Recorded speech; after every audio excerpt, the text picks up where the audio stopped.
Hi guys, Ladios here again, and today I'm back with another episode of my podcast, named Still to Be Decided.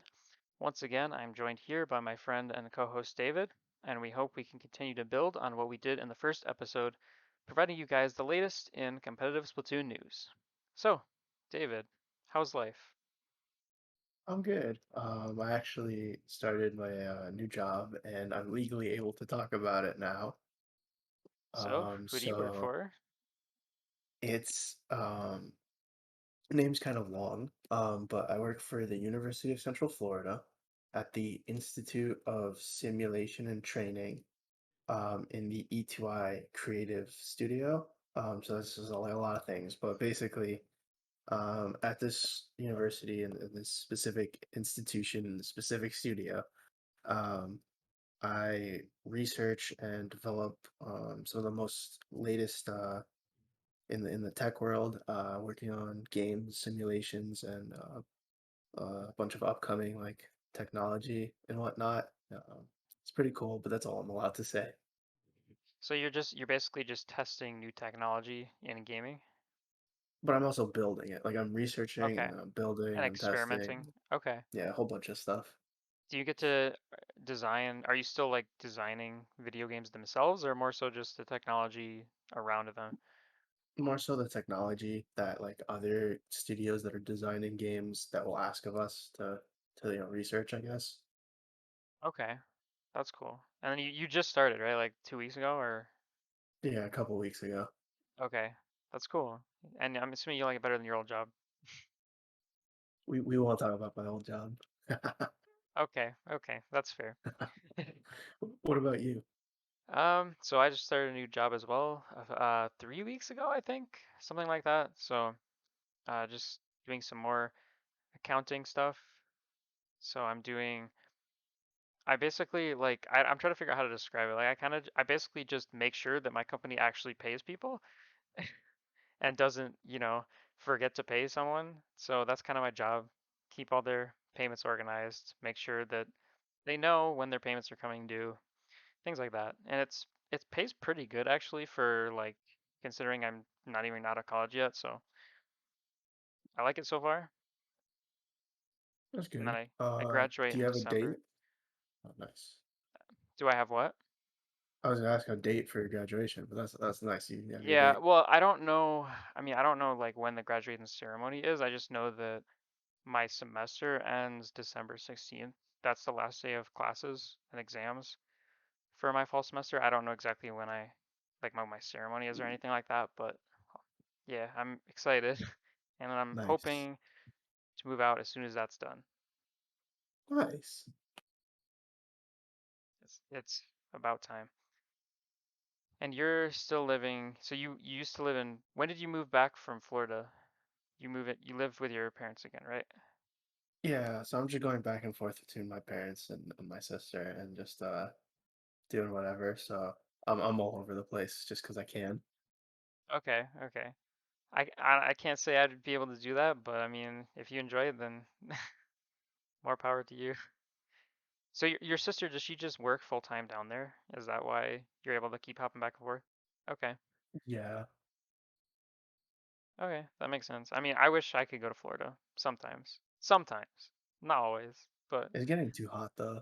I that's what I know. It's in the winter it's perfect. In the summer it's like, well, why would I be in Florida? I can just be up here and it's still super hot, but a little more bearable. So, Yeah. So today we're joined by our special guest, a fellow competitive Splatoon player, Samson. Go ahead and introduce yourself, buddy. Hey, I'm Samson. I play 2 and 2. Uh, I mean, there's not much else I can really say about myself. I like good times. I love video games.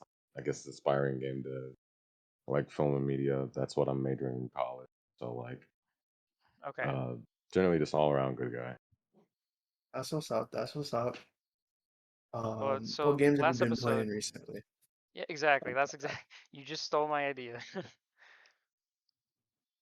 So what games have you been playing recently, Samson?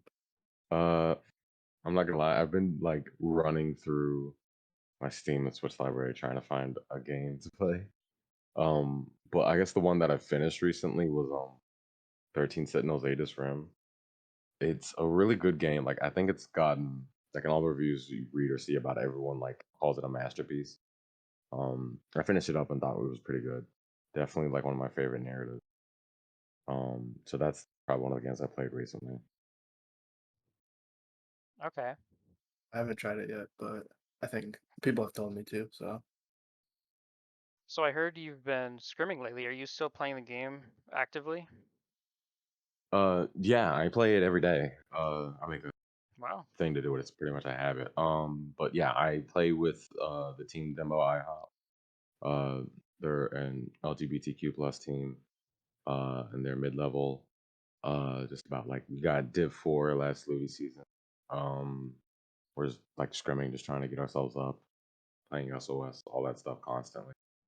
And they were It's at been Riptide too, super right? fun. Yeah, they're at Riptide. We plan on going to Riptide as well for the Splat 3 launch, and I guess the Endo 2 as well. But yeah, they're at Riptide. Okay. Okay. Good stuff. Um, so what weapons have you been playing recently? Because I know you were playing like the same weapons that I was last time I checked, right? Are you still playing the shot or have you switched off to some other stuff? Yeah, this is such a weird thing. I got like a piece of advice in like 2019, like August or something, to play K Shot. Was playing Dapples and I was Yeah. lost. So I played K Shot that whole time. I still play K Shot. I'm pretty hard a solo K Shot main. And I just picked up Splash, I want to say a month ago. I've been trying really hard to play Okay. Splash. Yeah, I mean, for me, a transition to Splash was pretty easy. If you play shot, then you'll feel right at home in Splash. At least I think so. But yeah, I mean, I think we can get into our first segment here. So So you know what's crazy about Splash? It doesn't have any RNG. I don't yeah, notice that. As much as people say it, you I don't know I notice it? definitely feel the no RNG. But with Splash, it's like the bomb rush and the burst bomb coming off of like missiles and K shot are such a different way of play. Like I'm not used to aggressive play in the game because I just been playing K for so Yeah, long. You do it differently.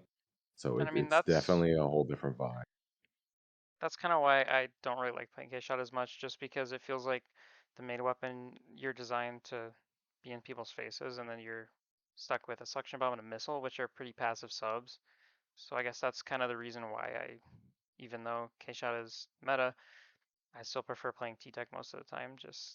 And Splash is kind of the same way, where you can be a little bit more aggressive, especially with your MPU.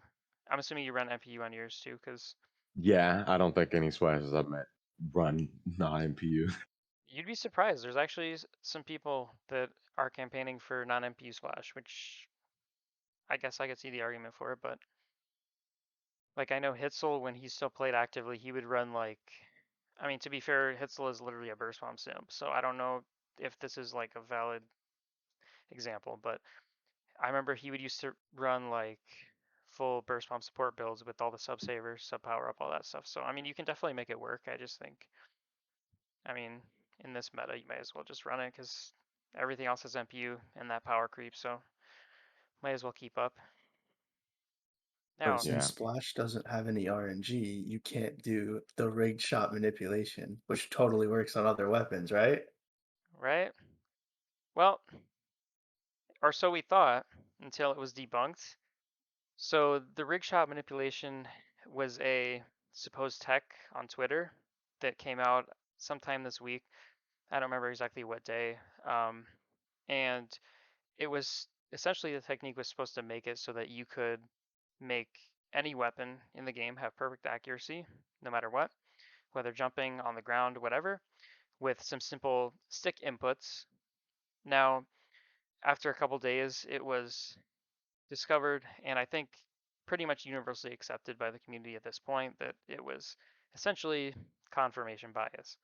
So now, David, I know you like in your work as a game dev, you deal with like physics engines and things like that. So why don't you explain like to the audience from your perspective as someone who works on physics engines, why do you think that this tech shouldn't work?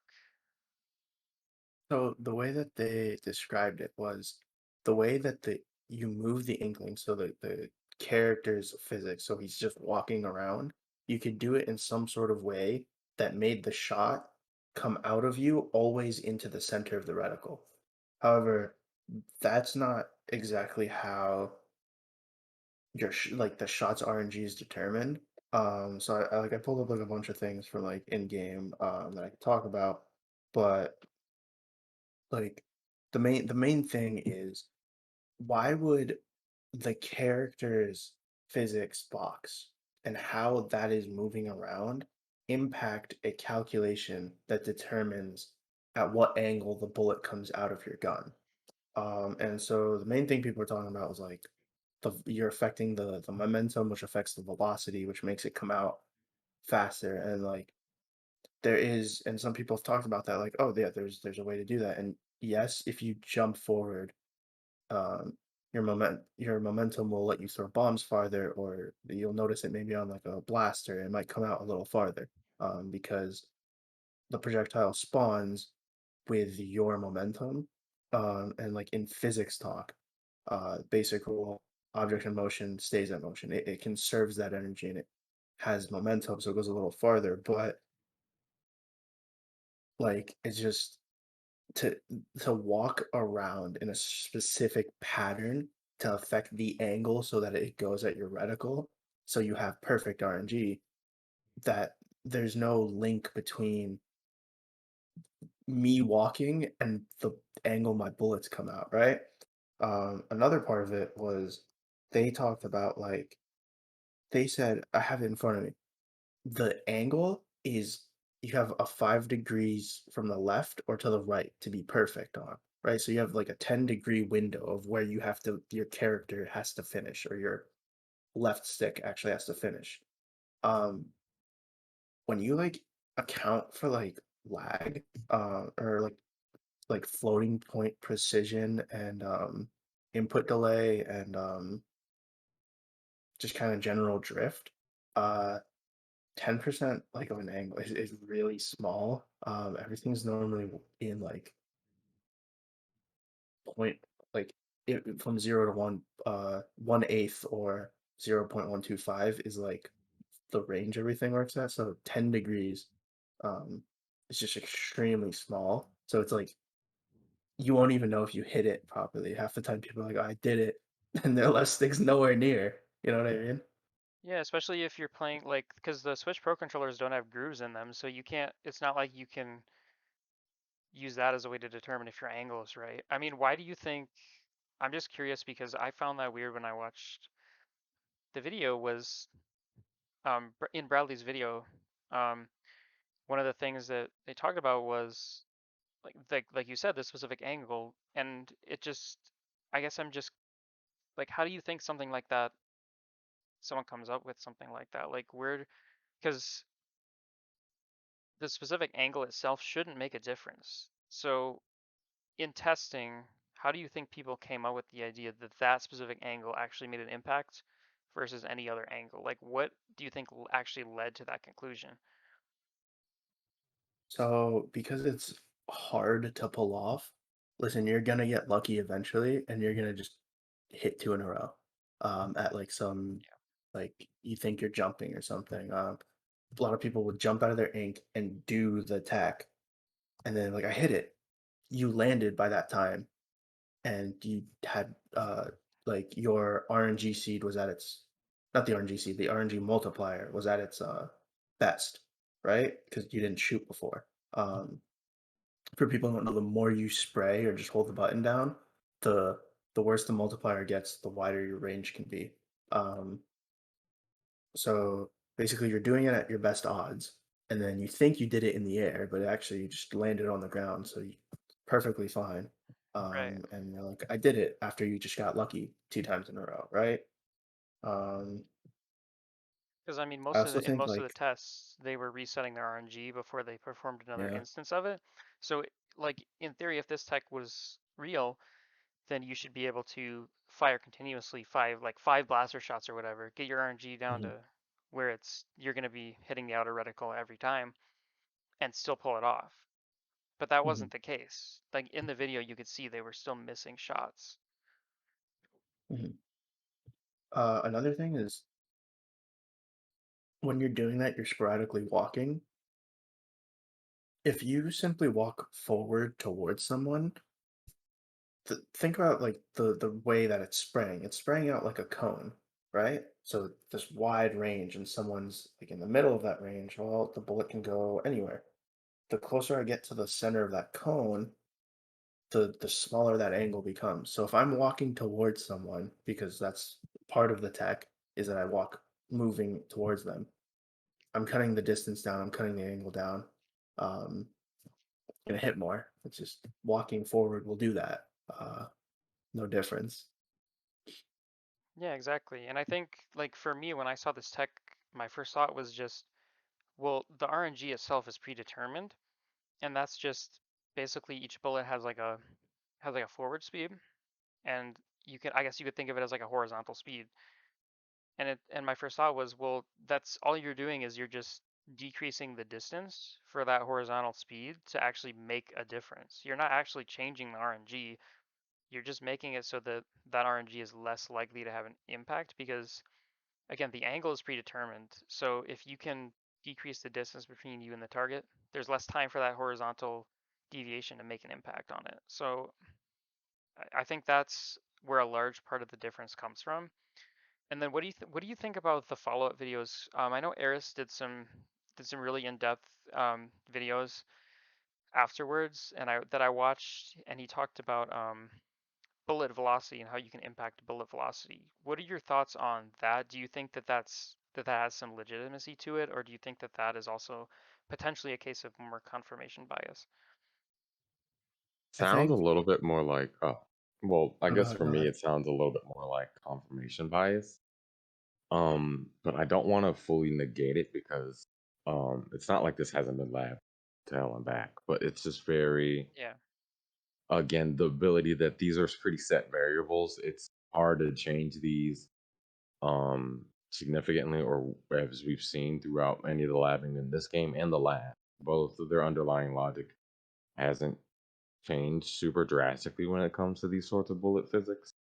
So it's something where I'm not sure we'll be able to edit the velocities or RNG of weapons with these sort of tactics or I guess vector line thinking.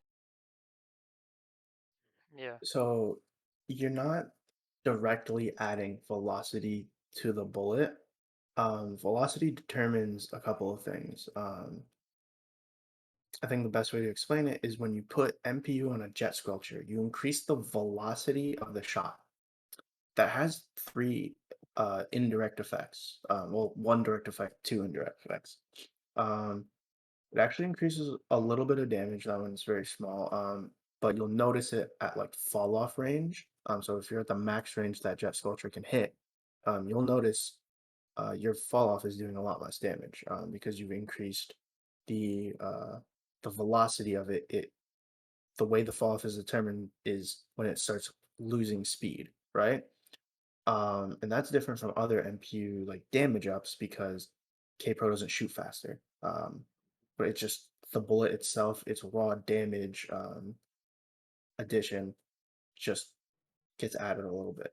Um, and then the second thing it does makes the gun shoot faster. And then third, indirectly, um, adds a little bit more range. It actually goes a little farther. Um, That's because all those things are determined by the bolt's velocity. So just because you made it go a little farther, yes, you impacted one part of the calculation. You didn't change the entire velocity of the shot. Um, so it's not actually technically more accurate. However, if it's going farther and it's also hitting the opponent faster because you're getting towards them faster, um, yes, you're probably going to hit more shots, but you're not making the bullet go straighter. You're just making it go faster, I guess, or come out farther. You're also definitely not increasing damage. That's not hitting a direct outside of your range because you just made it just a little farther. It's actually exactly the same as throwing the bomb. When you're running forward and you throw the bomb, it's the exact same as like jumping forward and shooting. Yeah, and I think part of the impact that people feel from that also is because when you increase the velocity, it's because I mean nothing in this game is hit scan, but you get closer to the point where your reticle location is where like if they're in the reticle, they're gonna get hit. So the faster your bullet travels, the more likely that is to happen. So I think if you increase your velocity, it might feel like your accuracy is better, but in reality, it's just because you don't have to lead your shots as much. So I think in like a game situation, if you're running MP1 Jet, you're gonna notice it because you're not gonna have to lead your shots as much, which people may think is like an accuracy improvement, which when in reality it's just your shots are closer to what your reticle says that they actually are. Yeah, there's literally nothing except for like I'm pretty sure some MPU doesn't like decrease RNG. I don't remember because I think it's like on an irrelevant weapon that I don't play. But Yeah, like there's no way for any of your actions to better the RNG. The RNG seed is predetermined. There's algorithms that randomize and determine okay what angle your bullet is going to come out at. Um, the only thing is don't make it worse by jumping. Is like literally the only yeah, thing. Or Yeah, I whatever mean, it is for that weapon. there's some lack of there's definitely lack of aim. It's not like you can, I guess, change the seed like you would be a speed runner or something else. But stuff like swimming and obviously time decrease and edit the amount of RNG people have. It's why shooting with shooters is so strong. Not just due to the frame data, but also due to it helping with the RNG consistency. Um, but yeah, in terms of direct modification from the gear or techniques like these seem to show a little less, or just yeah. outright I invalid. mean, these techniques for the most part, it's not about they're not actually changing the RNG. It's not about changing RNG. What's really happening is you're putting yourself in a position where you're like you're basically allowing the game less chances to screw you over with its RNG, but you're not actually changing the RNG. You're just putting yourself in a better position to not have that RNG screw you over. Like for me, when I play, because I run MP1 shot, and I know like at about what range my shots are gonna stop hitting when I jump, and so like I think it's within about 2 lines. So you just have to be aware of how the distance that you are from your opponent and other variables impact your RNG, but you can't necessarily like actually adjust the RNG itself. You just have to put yourself in better positions. Don't jump when you're past a certain range, stuff like that. Just that I guess that's the main takeaway is just put yourself in positions where your RNG can't screw you as much. But there's no way to actually adjust the game's angle that the bullet is going to come out at. Now, why do you think so many people like believed it? Because like at first a lot of people bought into it. And like at like later then everyone's like, oh no, these people are faking it. And then some of them actually being like really nasty to the people. And I actually do think they just misunderstood and they didn't know what was happening. They thought they found something, but they didn't. But like why do you think we're so gung ho on like, oh, we found this new tech, everyone believe this, and then people do. I think Well, it's I a mean, yeah. I mean, first of actually, all, like there shouldn't be any hate or disrespect or anything towards Bradley or to anyone else who pushed this, because I mean, I think, and we'll talk about this later in the next segment, but I think labbing things out and testing things like this is something we need more of. So I don't think there should be any shame at all in the fact that this was brought to light because, and the people that, and as far as I know, I don't think anyone was being, and I could be wrong, I don't think anyone was being flat out disrespectful. I think people were pretty reasonable in the way they approached, um, like, they're refuting this. And as far as like why I think people believed it for so long, I think there were a lot of factors. Like number one, they may have been running some MPU on their gear already, which made their jumping accuracy already fairly accurate compared to what it would have been if they had no MPU on. I think again, the RNG resetting, if you swim in your own ink, then it's going to reset, especially when you're testing a tech like this where the input that you're supposed to perform to do this is supposedly very difficult, like Bradley illustrated in the video. Um, you're not going to just continuously perform this over and over and over and over again. You're going to do it check to see if you perform the input right, wait a little bit, do it again, and that's going to result in an RNG reset. And then I also think,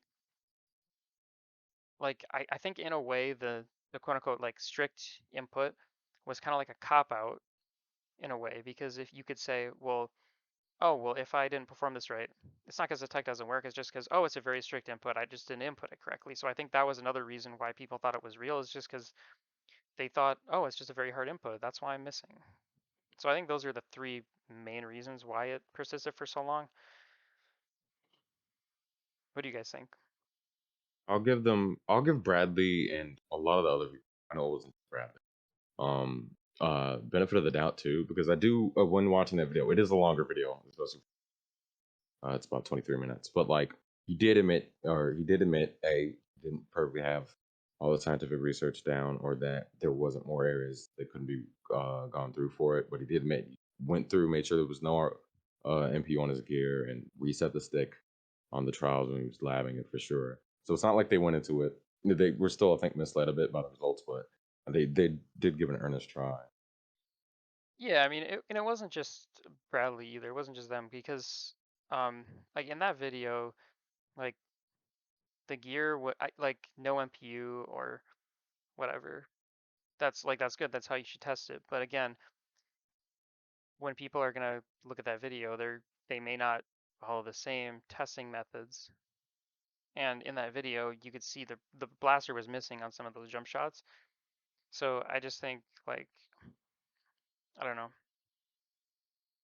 It's it's one of those things where you just want to believe something, and if you can always find a reason for why what you want to believe is still true, even if it's really not. Yeah, I think that feeds into, I guess, a couple of the reasons. This gets a little bit more into that question that we posed earlier about why this sort of got into being as viral as it ended up being. And I think it's two reasons. Both of them seem a little bit out. It's more meta outside of the tech itself and the results, but more about the community's desires and influences.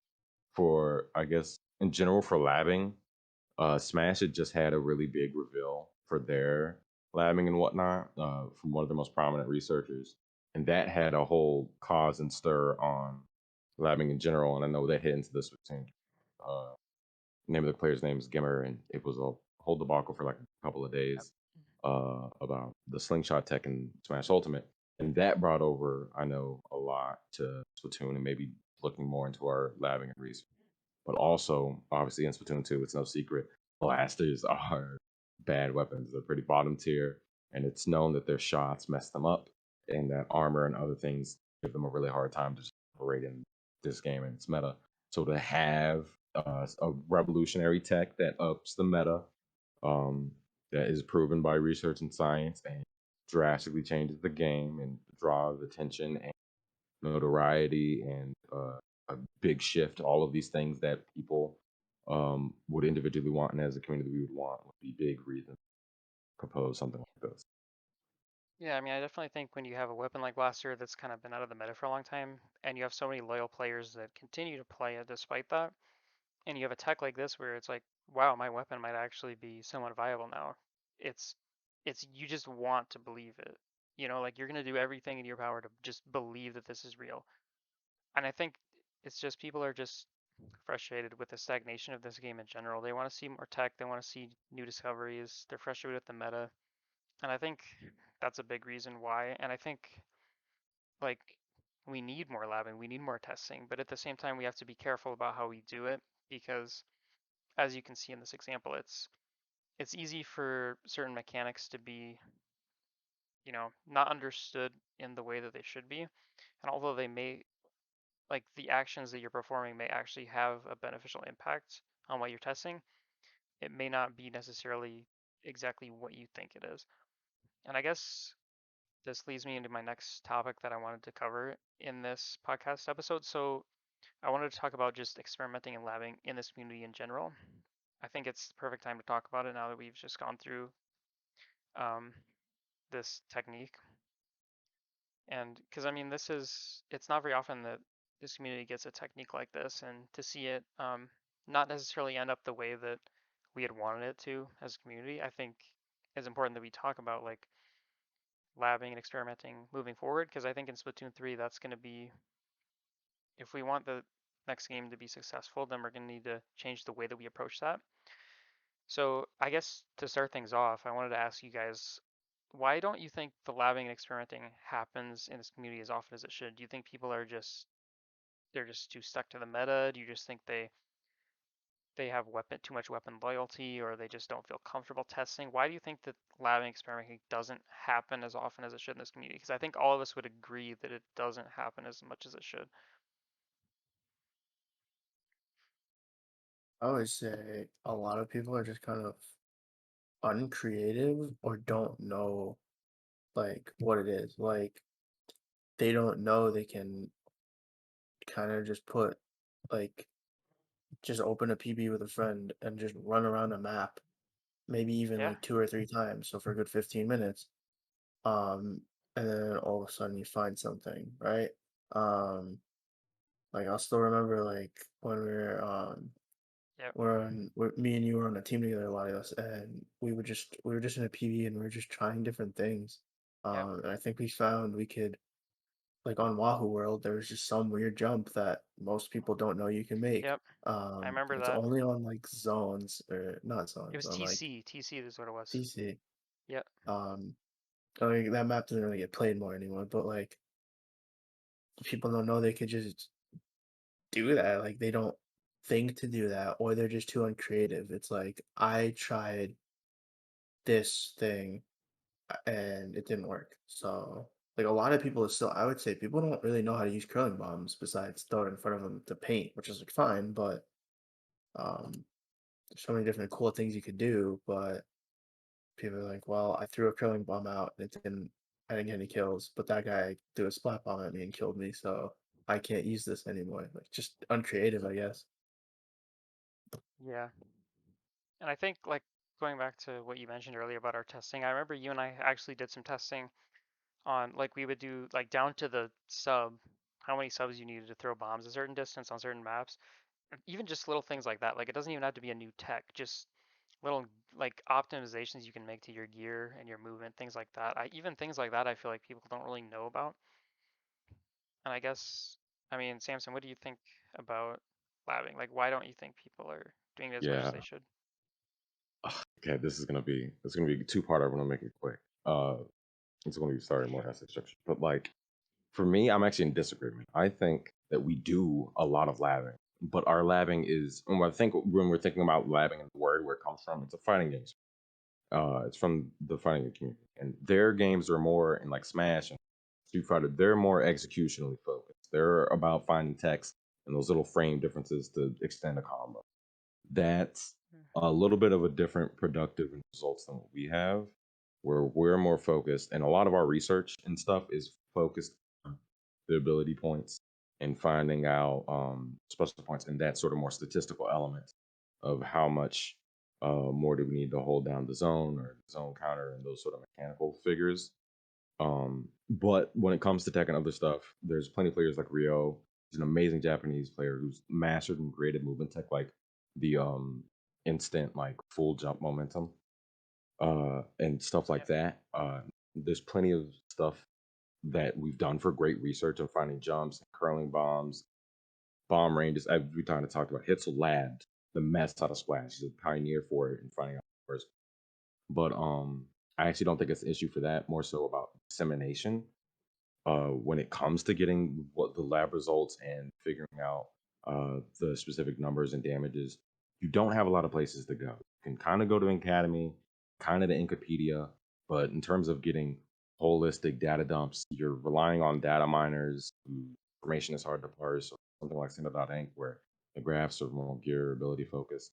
It's hard to get a lot, or tweets, which are all of this stuff is pretty ephemeral or hard to search through and aggregate, and that makes it hard to really build up a good base of knowledge that you can use as a player without having to either ask the question and look it up or do your own experimentation without knowing the results. Just in general, it's kind of a mess given how we've layered and gone through our information. Platforms like Squidboards go away too. Yeah. I mean, I think that kind of goes into another thing I want to talk about, which is just how I think part of the reason why it doesn't seem like we get as much experimentation or labbing, or why it takes us so long for new texts or ideas to spread, is just because we don't make enough content as a community. Like, a lot of the texts that we have are discovered by players that may not be well known. They may not have a platform on social media, on YouTube, Twitter, whatever. And I think that's one of the big reasons why things just don't spread as fast as they should. So again, I know this has been said by many, many, many people, but I'm going to say it again. If you want to make content about something and get it out to the community, then just do it. Don't worry about how bad the video quality is going to be. I mean, my videos were terrible when they first came out. Like, it doesn't matter. As long as you get it out there and people know about it, then they can do something with it. They can expand on it, whatever. You just got to get it out there, and that's really all it is. Just I just feel like there's so many techniques in this game that people don't know about. Like, I can just name a few techniques. Like how many people know that you can jump across grates? Like, there's a technique you can do where you can regain ink while being in midair. Like, how many people actually know about that? Like, the inkjet like jump save thing. Like, that's something that I think is a little more well known, but not everyone knows about it. Like, if you are playing an inkjet weapon, then you can just not die when you fall off the map because you can just use your special and get back in. Little things like that. I feel like I don't know if they're just overlooked because people don't feel like they'd have that much of an impact, or if they're just people just don't know about them. But I think it's a combination of both. And like, I don't think we should overlook anything like that because I mean, you never know when something is going to be useful in the heat of a match. I mean, you see that in other games, like fighting games like Smash. I mean, they're labbing out every single situation that could possibly come up. Like, what happens when this character gets hit by this move? What happens if, like in Smash, what happens if they DI a certain way? How do I follow up versus if they DI a different way? They have like every scenario down like that. And I feel like with Splatoon, it's a little bit more. We focus on broad things like how do how do you make callouts? How do you coordinate as a team? Stuff like that. How do you aim? Very broad ideas like that, which obviously those are the things that you want to focus on if you want to improve the fastest. But at the same time, there's a lot of useful tech in this game. The movement is very unique in this game. It's unlike any other game that's out there. And if we really want to optimize the game, then there's so many different movement techs and strategies that are just like that people just don't use. Game's also a pretty big black box as well when you think about it. I mean, just even about simple mechanics like Splat Zone. That 100 is not 100 seconds, 60 on the timer. And Yep. the Yeah, it's penalties, not. half ticks. So there's so many other stuff. And you don't actually have to claim 50% of the zone, just 30%. So it gets into stuff like that where the mechanics, it may not be, that might be for the opponent to hold, but like the mechanics themselves are hard to understand in this game and they're not as well touted and taught. And Smash gets in front against stuff like modding tools and a lab and everything. Not to say woe was us or otherwise. We obviously need to do better on content, but it ends up being this thing where I'm also not surprised that we're at this stage or that it's as hard for us to figure out text. Something like Smash, A, has bigger players and has been around longer, all longer than I've been alive for a competitive game, but just also that they have those routes and roads and tools. Yeah, I mean, I think people just don't value tech as much in this game in general. They don't value like technical skill as much. I don't know. That's just from my observation because I came from the Smash community before this game and it was totally different.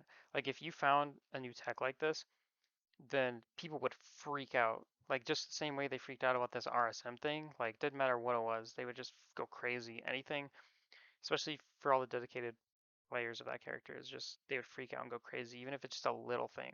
And I don't really see that happening at all with this game. Like, all these little techs you can do, no one really, it just like no one really cares. I know that sounds bad, but it's just like new little techs It's come out, no also one a little bit really of the cares. game direction. Sorry to talk so much, but it's a little bit of the game direction as well. I feel like with this one, with one, it was very tech focused. When new tech came out, I remember people freaking out.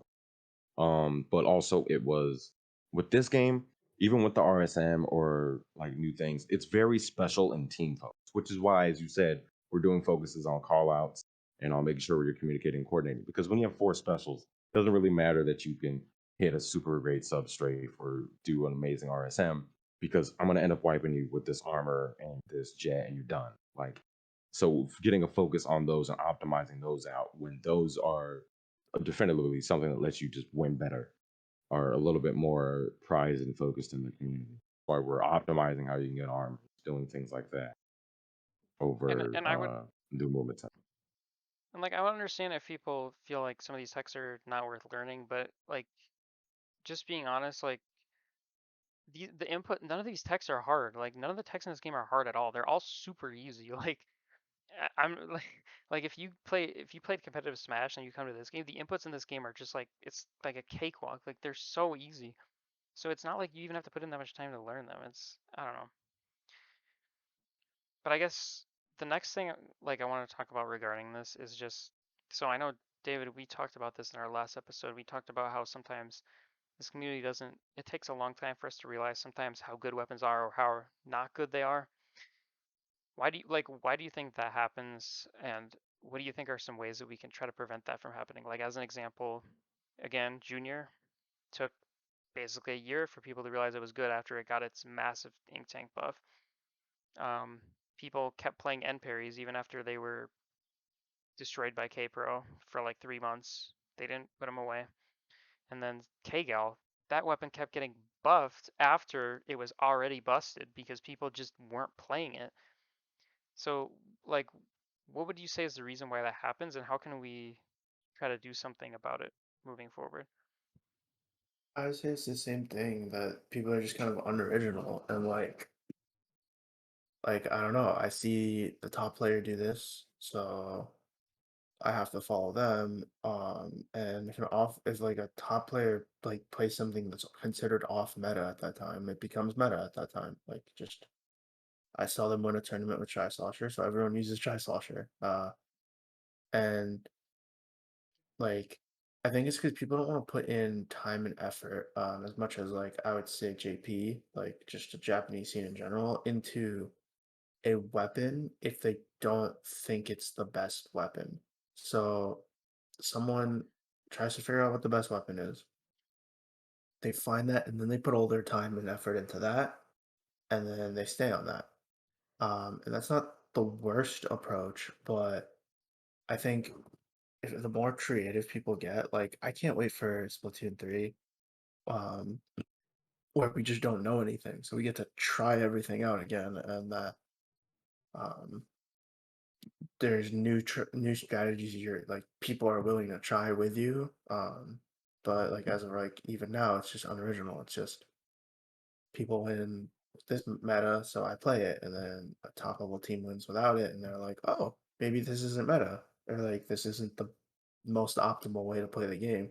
Um, People just are unwilling to try it out. I also think that's just like a community thing of like somebody if you're playing a pickup and someone plays an unconventional weapon, it does and like they'll be fine, but one game they'll do bad. Oh, it's their fault. They didn't play meta. Blame them. Um, so yeah, I think Uh, like you can go ahead. no, okay. Um, for me, it was definitely. This is gonna sound hypocritical. I'm a K-shot person. I play the meta weapon. It's been the meta weapon. Even when I picked it up, it was meta. But like, I wouldn't harbor it to uncreativity. 'Cause even I remember back in the day when I would look at JP results and then look at people talk about like, oh, we're having a good night because JP plays it or blah blah blah. Like, it's very clear the West plays a different game. We quite literally do. We play 3 other game modes, but we have different priorities and gameplay ways. We even play dualies differently a little bit, but like the way it goes out, I definitely see us. I still see us transition and look at stuff, and there's definitely still like, oh, this weapon was good, so I'll keep on playing it for a bit, just because people can attest it. But it's really I see a lot of specials leading the way more so in this game than the weapons themselves.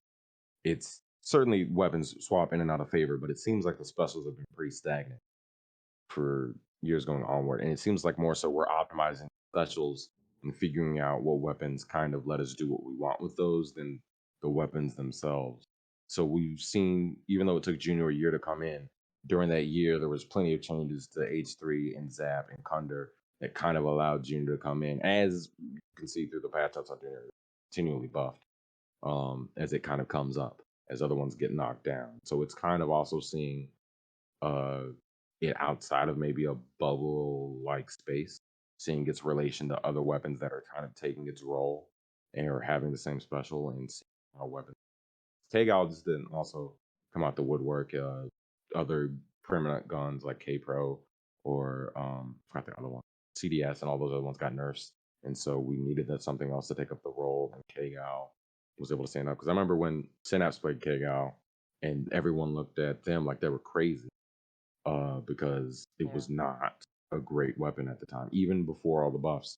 And then KGAL blew up, and Synapse's results didn't go super crazy after that either, but um, definitely just a different community. Eventually they did. Yes, eventually they did. I still think Synapse is goated. Absolutely. Yeah, I think like I know that there's a lot of great videos out there. Like Dude did an amazing job throughout the life of Splatoon 2 getting videos out about patch notes and how they would impact the weapon, things like that. But I still feel like people didn't really give things enough of a chance after the patch. I feel like instead of having that, the patch day where you just everyone goes online and messes with the new weapons that were changed, I think people need to spend like, you know, a week or two with a weapon just to see how it plays out because it's really hard to tell how a buff or nerf is really going to affect a weapon just by looking at the data and playing a few matches. Like you really have to take into scrims, figure out how it fits into, different situations. I think people need to give stuff more of a chance after a patch happens. I think that's part of why these delays happen because people give up on a weapon in a patch. They're like, oh, yeah, whatever, it's not that good. 6 months later, someone just for some reason decides to try it out and they realize, oh, well, it's been good all along. No, just nobody decided to play it. I also think it's interesting how this community seems a little bit hesitant to experiment sometimes when you consider that this game isn't like that would make sense in Smash, right? Because if you want to learn a new character in Smash, it takes a lot of time and effort. You have to learn new inputs, new combos, all that stuff. But in this game, there's a lot of weapons where there's not a whole lot of a learning curve if you want to switch over to it, especially if it's like if you're playing a shooter and a new shooter gets buffed, then I mean, there's no mechanical skill barrier to that. Like you just hop into a game and you can play it just fine. So I feel like with this game, we shouldn't be seeing that as much as we see that with a game like Smash or a fighting game. So that's another thing that's a little bit confusing to me because I feel like mechanically this game's not that hard. It's not that hard to switch from weapon to weapon in most cases. I don't think. I think it's I think just like I said, like if someone loses when playing what's considered the off meta weapon, they're gonna just stop putting time into it. Um, and they'll go back to meta, they'll conform to it. Because they didn't want to give it more than like one shot. It's like, okay, you're still learning it, like there's gonna be struggles. Um, Yeah. yeah. And that's a good point too, because I mean when there's these bottom tier weapons that get buffed, then these players that pick them up for one day and start playing them, it's like, well, yeah, of course you're not gonna get good results for it. It's the first time you've ever played it. Like it's a low tier weapon that no one plays, no one knows how to use it. You can't just play it once and be like, oh, it's not as easy as my meta weapon that I play every scrim, so it must not actually be that good.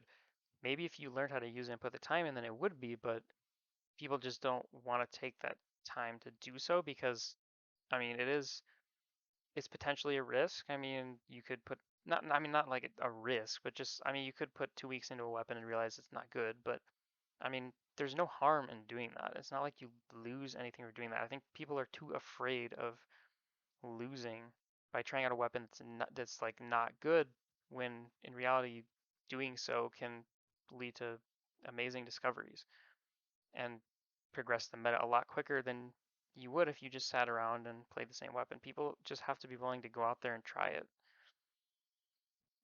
this is I'll try and this probably segue into the next part. So sorry if I stole a little bit of thunder there.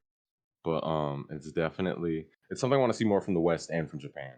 Picking up and playing with more weapons. We all need a more of a flex mentality because people who flex on weapons honestly do better, I think, in the game fundamentals and just are better players. But also, I get where they're coming from as person who played Dapples before they played K Shot. And in my first month of playing K Shot, even though it was the better weapon, I hated it. And even though Splash is the better weapon than K Shot right now, the scrim I played like literally yesterday, I forced myself to play Splash that whole scrim. So we lost a whole bunch of games that we shouldn't have lost or whatever else. And it was like agonizing because this game puts such an emphasis on winning, and with the point system, and as we kind of see like teams and a lot of complaints about the pickup culture is based on results. It's not sort of winning is everything, but it's definitely winning is a lot, and a lot of people see winning as the fun in this game. Like, I think I can see a lot of hesitancy in trying new weapons. For me, especially when I'm playing like Splash or when I was trying K, I'm so miserable because I know I could be having more fun playing a weapon I know I can be better with or do better with, because it'll get me, A, it'll actually get me more.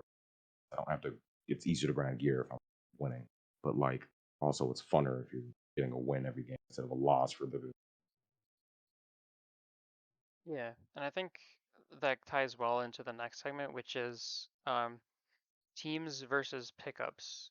In this community lately, we've had a lot of we've seen a rise in pickup culture, especially at top level, and I think, I mean, I don't know, what do you guys think about that? Like, do you think that that's something that we can change? And if so, what needs to change in order for us to do that? Because and David, I know we talked about a high level org that could incentivize that, but I mean, just from like not from like a monetary incentive perspective, but just from like a gameplay perspective, what needs to happen for people to enjoy playing on teams more than they enjoy playing on pickups? And is that something that we even need?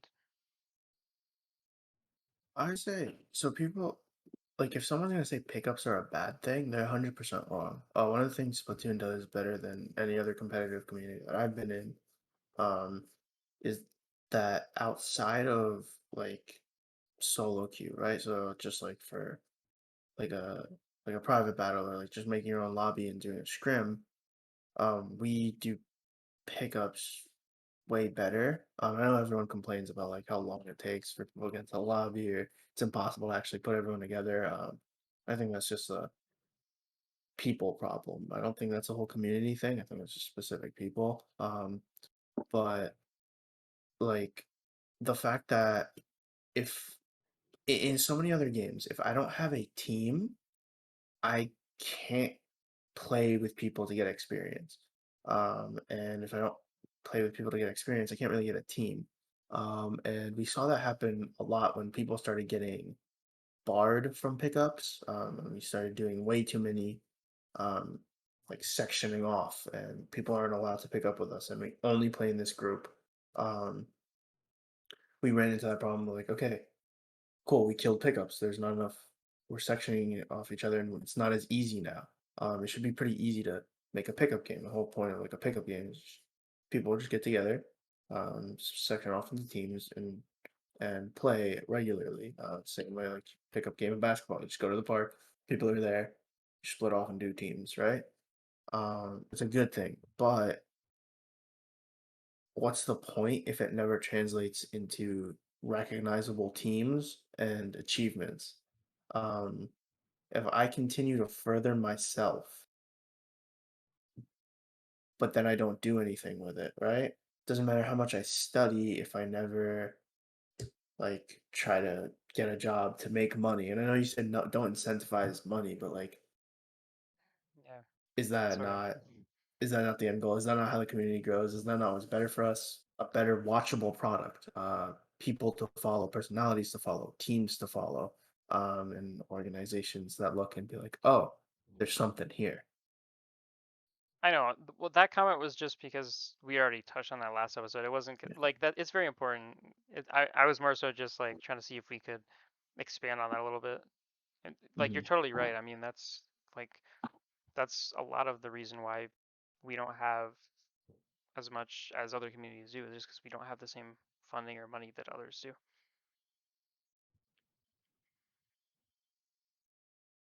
You have any thoughts, Samson? Yeah, sorry, I'm a long thinker too, but I spent most of my time in. That's just I actually like being. I'm insane. But Wait, you cut out. Say that again. oh, sorry. I spent most of my time in FAL without it. Okay. I actually like it. It's my favorite. I love like the freedom of being able to build and grow. So I know I'm insane. Most people hate it. That's why they call it FAL. But with my team, I'm before like noticing that the pickup culture's there, and a lot of other people I know whose teams have recently disbanded as the waves Splatoon with these two games. Team stability is huge. Um, it's definitely like the frustration for not being able to find a team quickly is huge, and the pickup culture being as big as it is huge. But it's also, or not, but it's also, but it's definitely saying that teams and pickups aren't willing to sit through a lot of those hard rocky times. This was a tweet I remember seeing earlier. I'm trying to remember if it was like Pika Dave or somebody else who had like made Yeah. this about teams. But like sitting through the hard and rocky times is really tough to do when it's so result based and you want to get into these inner rings as fast as possible, right? Like with Team on now than my hop, 100%. Like I joined them in August, and I would say like last August, and it was like rocky on scheduling and skill. Like a whole first off through a whole Ludi season that I was on through, and second off through like uh till just about I'd say like last couple of months. So it takes a lot of time and effort to build in a team. Finding synergy is huge. It's a much greater deal worth of effort and stuff than trying to find people who are strong and climbing up the ladder that way through just pickup. Yeah. And I think, like to David's point, I think pickups are like we need pickups. They shouldn't go anywhere. I mean, they're a necessary part of this community because if you want to develop as a player without a team, it's a great resource for you. You don't necessarily have to be affiliated with these people. Maybe you've never even met them before, but they're still open to play with you. And that's something that if we want to grow this community, get more players in it, that's something that has to happen. But I guess I have a couple main gripes with it.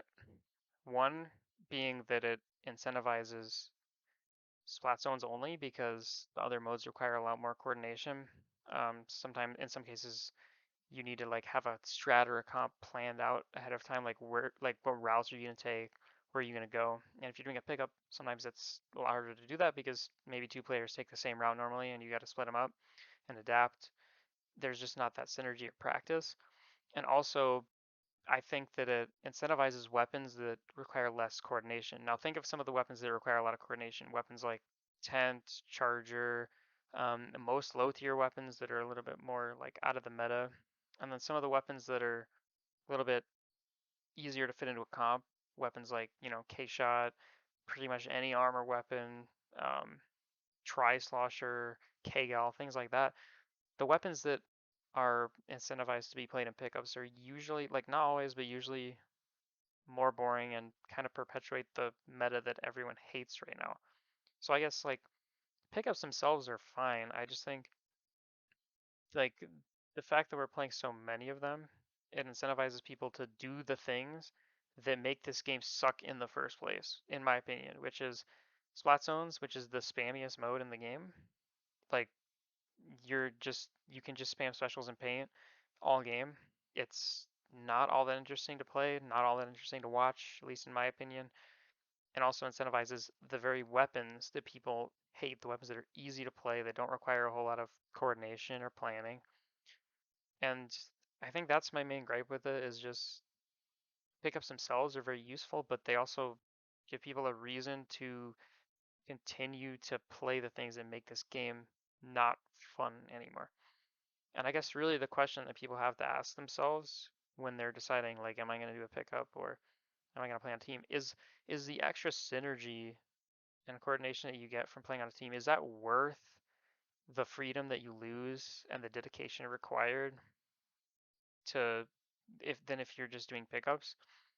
And I think like for me as someone who played didn't have a huge weapon pool, I think playing on a team is really useful because that way you get to pick people who you know are going to fit well with your weapons, and you're not going to be stuck in a situation where like, oh, you have to switch off of this because I don't know how to work with that weapon. Because I mean, when I used to play T-Tech when it wasn't meta, I got that like every time I tried to go into a pickup, it was like play this instead because I don't know how to play with Inkshot or something like silly like that.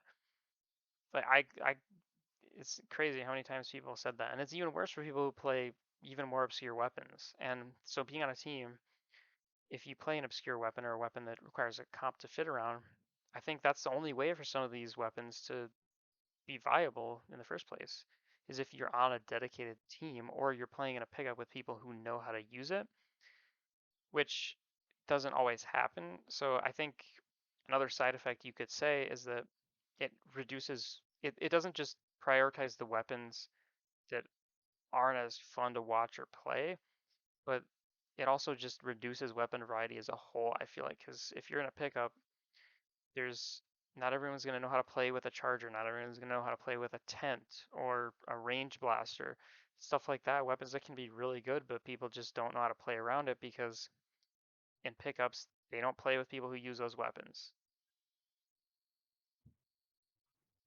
Yeah. I think it's also something that's super telling. I remember watching Kevin's stream. It had to be like earlier this week, where he even like said it like straight from his mouth. Like, his coordination is 100% the stronger thing in this game. Like, it's what drives that, and I think it's something that'll probably end up. There's a lot of things that are going to change from 2 to 3, but one thing that has not changed from 1 to 2, and will certainly from 2 to 3, is that the top players, the top teams, and 3 and for the start of the game and all the way through it will just be the ones who've been playing with each other for years and have made teams with each other for years. So that's what's at 2 still. I mean, sure, we all know like the rosters and the players, but they've been playing together since 1, and they've been dominating the game since 1. So it's because they have such a strong bond and coordination, and they lab and they work together and all the stuff we talked about earlier. But it's quite clear that that is for longevity and skill building. Probably the better thing, in my opinion, is to stick with a team that you know works well. I think Yeah. people just want immediate results. Like if I just do a pickup with good players, like and I win, it's like, okay, look at me, I'm doing good. And then to like make things work in a team, sometimes you're right. It takes a lot more work, dedication and whatnot. But like if you actually put that in, a coordinated team is gonna beat a pickup, if they're on the Yeah. same like mechanical skill level or whatnot. And like yeah, people can point out like, oh, but this pickup beat this other team because that team was Div 5 and the pickup was like +2. It's like, okay, cool.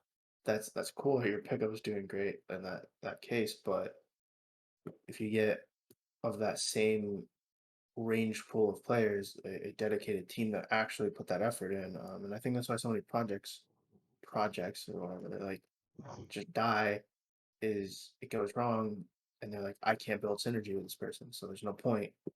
You didn't try. You lost 2 scrims and you quit. You know, um, it's like, and we've seen that so many times. I don't want to call people out or anything. It's like I've experienced it. I'm sure we've all experienced it. Like, dang, that was a rough scrim against a team that has more coordination because they've been playing together for a year, and you finally like you see that, and you're like, well, I guess I should just find other people. Like, no, like try to build something with that person. Be flexible. Don't just be like, well, I have to play meta weapons. Oh, we can't play our weapons together. Oh, we can't do this. Like I said, it's just uncreative. You give up at the first moment and try to conform to like what are other people do and copy them. Um, but if you put in that time and effort and dedication, like the team will be better. You'll have a good product, which again ultimately is what sells, right? Hmm. I mean, I mean, FT win like they're the only team in top level that still like exists. Why do you think they win everything? It's because it's the same players. They all play with each other. Why do you think they crush all these pickups? It's because they've been playing with each other for years. Like they're not that much mechanically better than everybody else. It's just that they understand each other so much better because they've been playing together for what, 4 or 5 years, some of them. But I've seen Yeah, like some of them when they play like they'll just be feeding their brains out, but they do it together, so it works. And it's Exactly, yeah. like I saw it at Riptide when I was watching the top teams. I'm like, bro, some of them are just not making good decisions or like playing well, but because they know what like what each other are doing, doesn't matter. They can compensate for it. It's like, oh, I missed the shot. Cool, you ran into my teammate. He's gonna kill you, right? yeah. Just consistent rosters get consistent results. I mean, for better Exactly. or worse sometimes, but pickups inherently are kind of inconsistent. So having that team is huge. I mean, it's obviously not every team's perfect. There's some teams where you just like our goals are not meshing. We can't stay together. It happens. But like 100% like you're going to like the more you stick through with it and you know you can play with the team and stick through it works. I mean, even before they were FT Win, they had played together. They had made FT Win because they knew it was a super team of people who played together. They were like Tomo and Akari Memento were insane. So to see their rosters like fuse and they had been playing together already was like, yeah, you knew it was going to go down. And I think at the end of the day, it really just comes down to what your long-term goal is. Because if your long-term goal is you want to grind the game and get to high level at some point, I think that short-term gratification of let's just make a pickup and do well in this tournament, like it sounds really satisfying, but if you're able to put in that time with the team, have some patience, do those VOD reviews with your team, understand why things are going wrong, that's going to go a lot further than just making pickups every week. Because I don't know, I think people tend to give up too easily. They don't want to put in the work, they don't want to go through the struggle, and they value immediate results over other important attributes of players. Like, as someone who's been a captain of teams multiple times, like I can say it's way more important to pick people who you actually enjoy being around, people who communicate well, who don't argue with you, get frustrated at you, people whose weapons synergize well with you. All of those things, like if your long-term goal is to be a top level player in this game, all of those things are more important than what your immediate skill level is right now. As long as you know how to improve and you're willing to put in that work together, then there's a lot of things that matter more than just your immediate results. Yeah. You guys want to talk about some single player? I mean, is there? I mean, like the trailer. There's not too much from the trailer. I would just say I like the environmental art and like all the images that they've been posting. It's like this looks a lot better. It feels like they're doing what they did in Octo expansion. I didn't like the single player from Splatoon 1 and 2 because the environments seems very off from the rest of the game. But Octo expansion did better, and now it looks really good just visually. Yeah, I'm definitely excited for it. That's what I was like when I was super not into the Splat One single player, the base one, and then the Octo Special came out, and I was like, "This is the best DLC in terms of release." I loved playing it. I just replayed it a whole bunch too. So seeing it be similar in direction, it seems so far. Extremely excited for that 3 single player. I hope the multiplayer is does level out, just made some improvements too, but definitely excited for the single player. Yeah, I feel like the trailer, like all the trailers we've seen so far for Splat 3 have done a really good job of just painting a aesthetic for what the game is going to look like. And I don't think Splatoon 1 and 2 really did that at all, but Splatoon 3 it feels like they're really like developing a story behind the world and what it looks like. And I think that's really cool and hopefully it translates to the story mode too. Are there like single player or like just casual, like non-competitive related things that you want in the game? Doesn't have to be story mode, but just like not competitive stuff. I'd like to see I don't think this is gonna happen, but I'd love if there was like a gear exchange online where you could go like kind of like you guys know if you guys ever played Pokemon, do you guys know like about the GTS how that worked back in like Gen 5 or No, Yeah, whatever? Something like that I think would be really cool. Like if you can just go online and trade gear with people, that would be so cool. for I like sure. that. I don't believe it'll happen. I don't believe it'll happen in a million years, but I would like apartments. I would like the ability to like have a We could room where you can dream. see all your weapons enclosed. I would love that. I doubt Nintendo like knew we wanted it before they started going down to the final leg of 3, so it's probably not gonna be implemented. It'd be cool. People have been asking for it since Splatoon 1, since like the loading screen and you're in an apartment in the loading Yeah. screen. Like people have But I always don't think asked like for they it. knew how bad people wanted it in 3. Honestly, what I would like even more is Mhm. like to be able to ride the train. That's such a weird, stupid thing. But I'd love to ride the train to like the battles. Because seeing the train in the Splat One lobby, I would like try my hardest to get into that. The battle bus. Yeah, I love the little like monorail above the reef too. I just like trains. I don't know what it is. I'm not even a train dude. I just like Splatoon trains. And now that you mentioned that, another thing I'd like to see, I like the overworld, like just the lobby, just to be a lot bigger. Like I want there to be an actual city that you can go explore and walk around. Because I mean, I know it's not going to be anything crazy, but just something bigger than what we've gotten. Because they show this really cool city with this diverse culture, and we don't get to see any of it because we're stuck in this one plaza. And unless you hack the Mhm. game, then you're not going outside those boundaries. And even if you do, you're not going to see anything because it wasn't designed to be functional. So I think it'd be really cool to just be able to walk around, see the buildings, and have the and like have certain functions in the game be spread out more, so that way it gives you an excuse to actually like walk around, go see the city, that kind of thing, instead of just having like, oh, all four shops that you're ever going to need are right next to each other, and those are the only four shops that exist. So, yeah, have at it. I like to see a little bit more variety. I Yeah, like stuff just like I want a lot of stuff. I want like a better training room, be able to Yeah, customize my training please, room. please. I want to be able to that's like I love the music, but like can may I mute it please? I listened to it for like 3,000 hours. I'm done. I'm yeah. I don't done. care. I don't care what new songs they add. If they have a mute button, then I am clicking that when I buy the game, and I'm never turning it off. It's so massive. I spent, I swear, half my hours in that training room, bro. I think the reason why we talked about already, people bad at shooting moving targets because there's 3 moving targets in that training room. What are you gonna do? Like, Well, I need more. and they're so predictable too. You're not actually there's no way to like practice how you react to an enemy moving because you already Nobody know even how moves they're there. gonna We move. move in circles, so Yeah, we no don't even one move in straight lines. exactly. And there's no way to like I wish you could practice like trying to flick like a dually roll or something in the training room because that's like a sudden like you have to make a reaction in a split second and decide where you're gonna aim as opposed to a moving target where it's like you always know where it's gonna be at all times. And I feel like it would help me a lot personally because there's a lot of like 1v1s that I go in a VOD review and I look at and I'm like, well, how am I even supposed to like get better at this kind of aiming? Like there's literally no way I can get better at this unless I go into a PB with somebody and have them do that exact thing over and over and over again.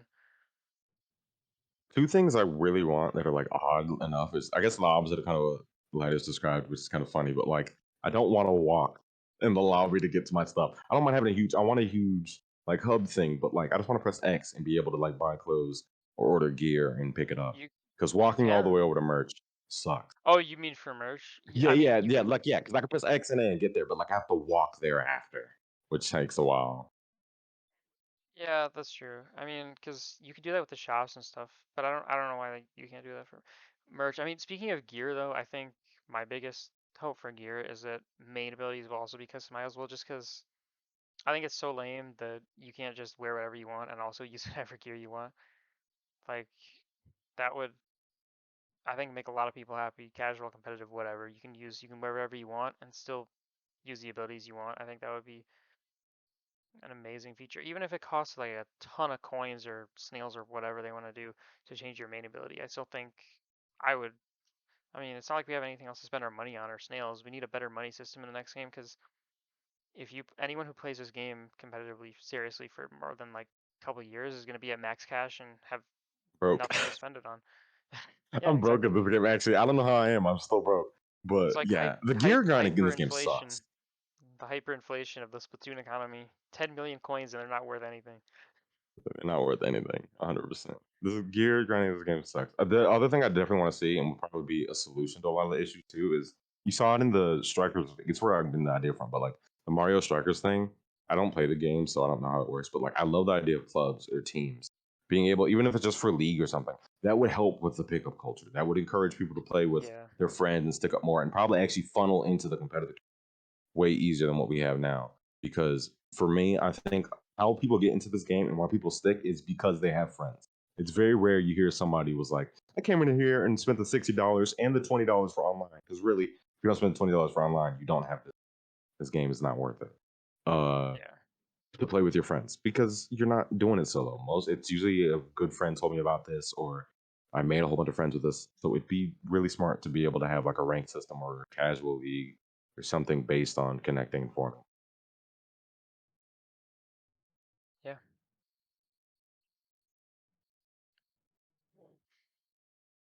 I just think that Next topic then. Oh, yeah, I was just gonna say that like more things to spend coins on.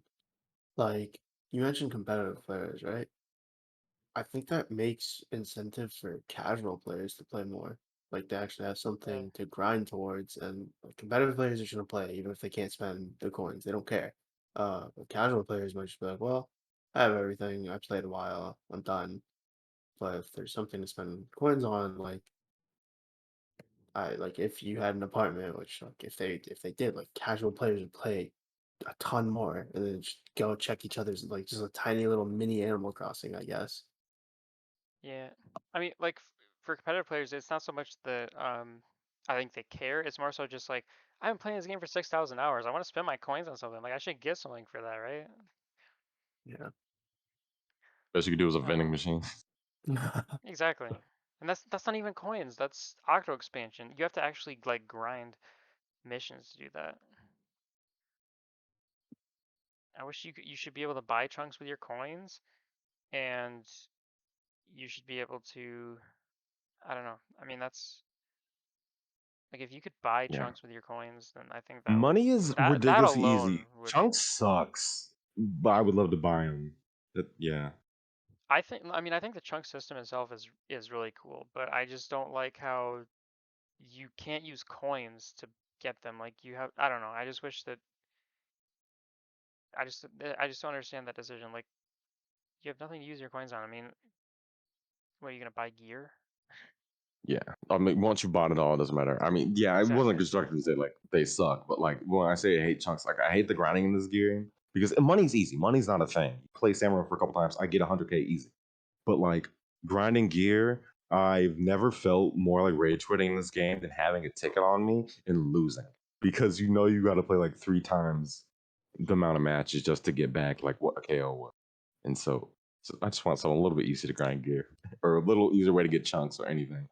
I'd love to I use think it would money all for that. like I think it would also help if they made Salmon Run a better way of doing that too, because Salmon Run right now is a little bit unreliable. Like it's a decent way to get chunks and stuff, but I think if they made that a much better way to grind, then it would not only give people a reason to actually play it, but it would give people a way to actually get chunks without, wasting tickets or having to actually like take matches seriously. Because that's another thing that I always found annoying is if you're grinding chunks on gear, you have to run gear that's not even finished yet, and then try to win a game with that, which I always found kind of annoying. Whereas with Salmon Run, you go in there and you just it's a change of pace, it's different. You don't have to worry about tickets or anything like that. You don't have to spend anything.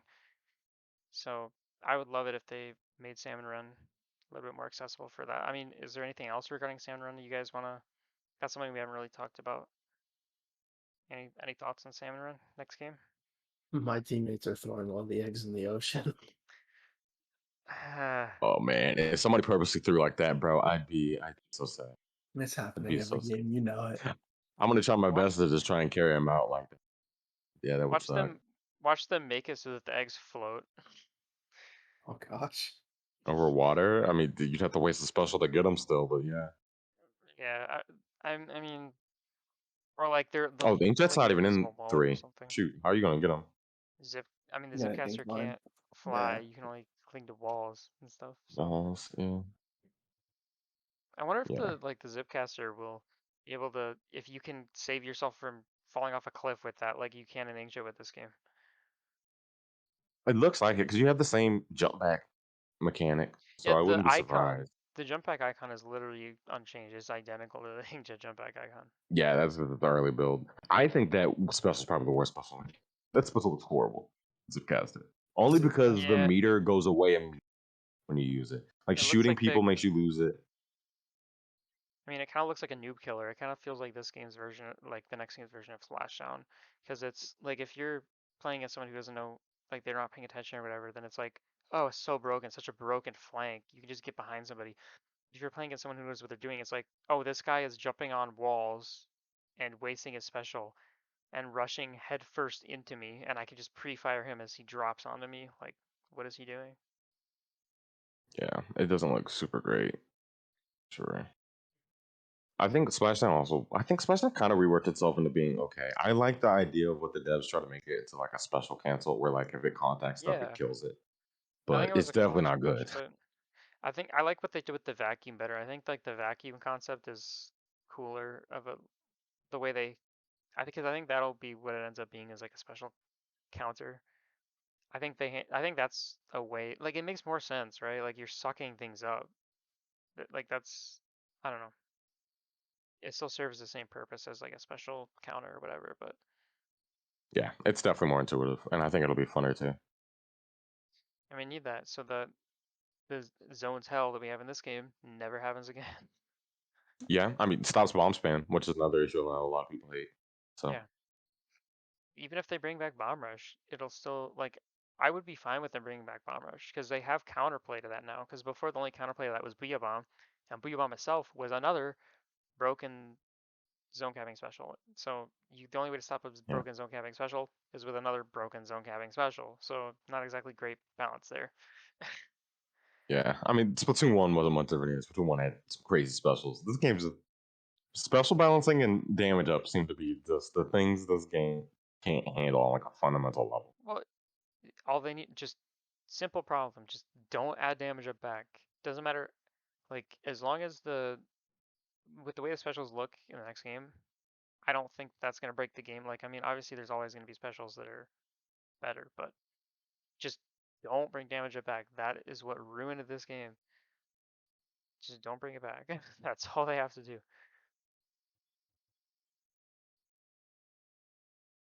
So, new Pokemon trailer?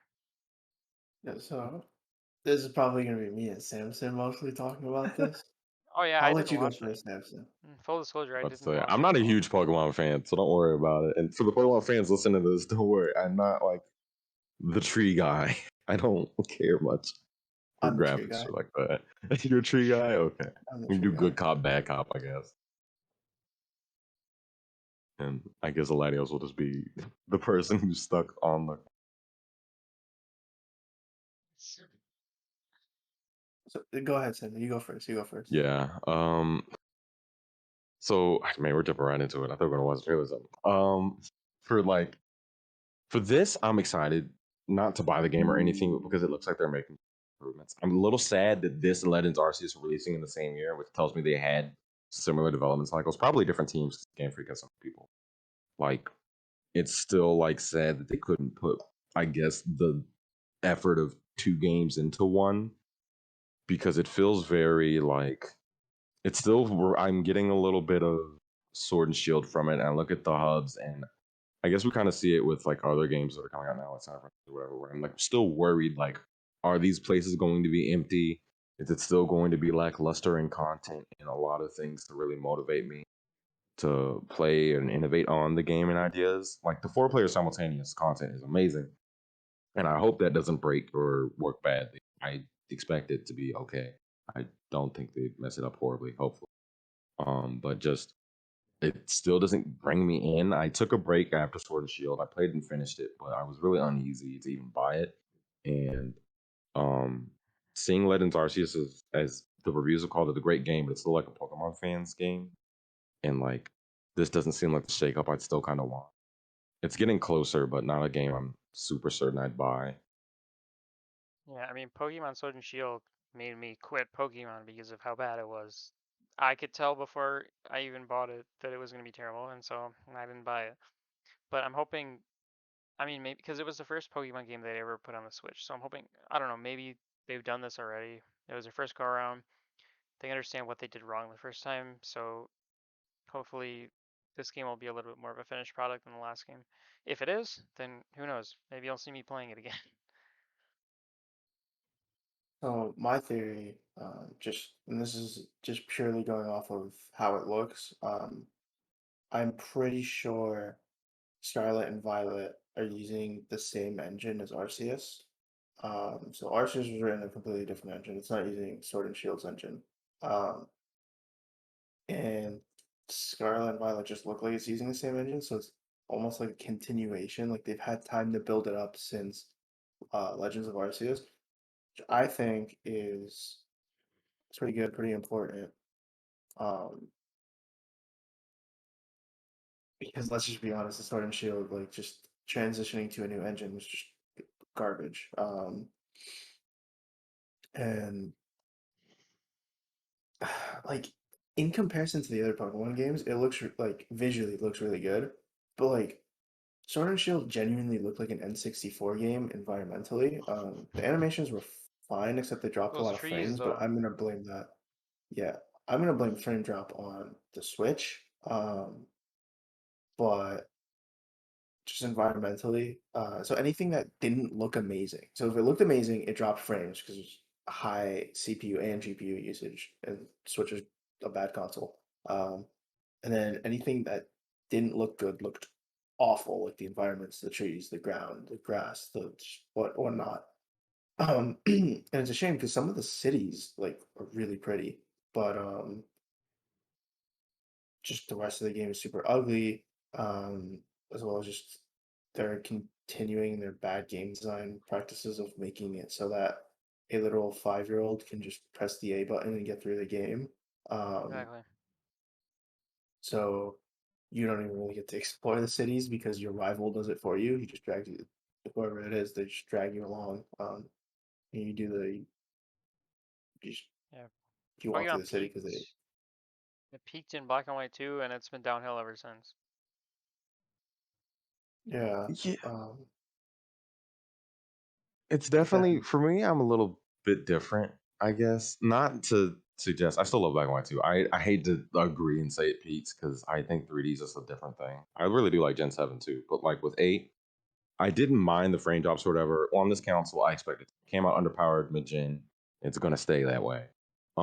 But like for me, it wasn't just that, but the cities and even the prettiness of it was pretty hollow. Like there was never a city. Oh my! I was so disappointed getting down to the final city, like the Wyden or like Champion. I forgot its name, where it was very small, and the Victory Road felt very small too. Where it just like it kind of felt like the content was dwindling the farther into the game you got, and that really hurt me. And it kind of told me that they may just not have had enough time because obviously these development schedules are hellish. But like that's what I'm hoping for this one. They keep a roundaboutness of content, and they seem to want to give you more freedom and exploration. So I'm hoping they don't like open stuff up and then try and like bottleneck themselves again. Um, but yeah, I'm just hoping for. I don't mind it being easy. I do want it to be harder, but just I don't mind the performance or even all the visual. I mean, as a hypocrite, I didn't buy Legends Arceus; it looked worse. But like, I just want the games to feel a little bit more fleshed, if that makes sense. Not finished, but like fleshed, because all these games seem finished. yeah, I don't know. It's just so Sword and Shield looks like an N64 game, and then Arceus comes out, and it looks like a GameCube game, and then this game comes out, or just from the trailers, it looks like a Wii game. So it's like in comparison to the other games, it looks pretty great. Um, how do you guys feel about how the humans look?